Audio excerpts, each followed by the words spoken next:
ഭരണഘടനാ വിരുദ്ധ പ്രസംഗത്തിൽ മന്ത്രി സജി ചെറിയാൻ കൂടുതൽ പ്രതിരോധത്തിലേക്ക്. പാർട്ടി അനുമതി നൽകിയിട്ടും സജി ചെറിയാൻ അപ്പീലിന് പോകാത്ത തിരിച്ചടിയാകുമോ എന്നത് ആശങ്കയിൽ. കോടതി പരാമർശം എതിരായാൽ രാജിയല്ലാതെ മറ്റു വഴികൾ സജി ചെറിയാൻ മുന്നിലില്ല. അതേസമയം മന്ത്രി സജി ചെറിയാനെതിരായ കേസിന്റെ അന്വേഷണം DGP ക്രൈംബ്രാഞ്ചിന് കൈമാറി.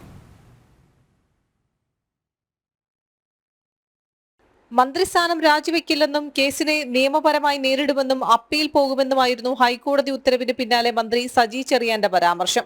അപ്പീലിനായി CPM-ഉം സർക്കാരും പിന്തുണ നൽകുകയും ചെയ്തു. കോടതി പരാമർശം വന്ന ആഴ്ചകൾ പിന്നിടുമ്പോഴും അപ്പീൽ പോകുന്ന കാര്യത്തിൽ മാത്രം തീരുമാനമായില്ല. ഇക്കാര്യത്തിൽ സർക്കാരിനും ആശയക്കുഴപ്പമുണ്ട്. മേൽക്കോടതി നടപടി തിരിച്ചടിയാകുമോ എന്ന ആശങ്കയാണ് സജി ചെറിയാനെയും പാർട്ടിയെയും സർക്കാരിനെയും ഒരുപോലെ ആശയക്കുഴപ്പത്തിലാക്കുന്നത്. സജി ചെറിയാൻ നടത്തിയത് ഭരണഘടനാ വിരുദ്ധ പ്രസംഗമാണ്. അതുകൊണ്ട് തന്നെ അപ്പീൽ കോടതിയിൽ നിന്നുള്ള നടപടി തിരിച്ചായാൽ രാജിയല്ലാതെ മറ്റു വഴികൾ സജി ചെറിയാൻ മുന്നിലില്ല. ഇതാണ് പ്രതിസന്ധി സൃഷ്ടിക്കുന്നത്.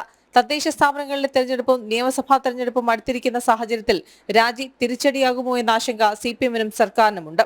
പ്രതിപക്ഷവും BJP-യും ഇത് ആയുധമാക്കുകയും ചെയ്യും. ഈ സാഹചര്യത്തിൽ ജാഗ്രതയോടെ നീങ്ങാനാണ് തീരുമാനം. വിഷയത്തിൽ നിയമോപദേശം കൂടി തേടിയ ശേഷമാകും അപ്പീൽ പോകുന്ന കാര്യത്തിൽ അന്തിമ തീരുമാനമുണ്ടാവുക.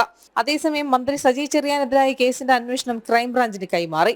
അന്വേഷണ സംഘത്തെ ക്രൈംബ്രാഞ്ച് തീരുമാനിക്കും. മന്ത്രിക്കെതിരായ കേസിൽ തുടരന്വേഷണം വേണമെന്ന് ഹൈക്കോടതി ഉത്തരവിട്ടിരുന്നു. സജി ചെറിയാനെതിരെ കുറ്റം നിലനിൽക്കില്ലെന്ന പോലീസ് റിപ്പോർട്ടും ഈ റിപ്പോർട്ട് അംഗീകരിച്ച മജിസ്ട്രേറ്റ് റിപ്പോർട്ടും തള്ളിക്കൊണ്ടാണ് തുടരന്വേഷണത്തിന് ഹൈക്കോടതി നിർദ്ദേശിച്ചിരുന്നത്. ജനം, തിരുവനന്തപുരം.